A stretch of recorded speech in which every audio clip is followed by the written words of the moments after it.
ரெண்டாக ஃபோல்ட் பண்ணிக்கிறீங்க, கரெக்டாக ஃபோல்ட் பண்ணிக்கணும். ஏன்னா நம்ம பிரித்து பார்க்கணும், இதை பிரித்து பார்க்குற மாதிரி தான் வைக்கணும். இப்போ என்ன பண்ணணும், இதில் ஒரு 3 இடத்துல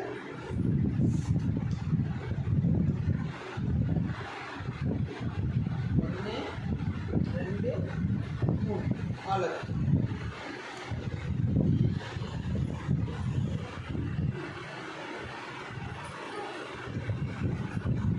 சரியா உட்காரு. இது போல ஒட்டிக்கணுமா, நம்ம வேணும் போது பிரித்து பார்க்கணும். இது சரியா புரிஞ்சா எல்லாருக்கும்? ஒட்டிக்கிறீங்களா? இது பறந்துட்டு மூடிடும். ஓகேவா? ஆமாம், எல்லா பக்கத்துலேயும் அதே போல் ஒட்டிடுங்க. சரியா? எல்லாமே நம்ம பிரித்து பார்க்கறதுக்கு கரெக்டாக இருக்கணும். அது மொத்தமாக சேர்த்து 4 பக்கமும் ஒட்டிட போகிறீங்க, ஒட்டக்கூடாது அப்படி.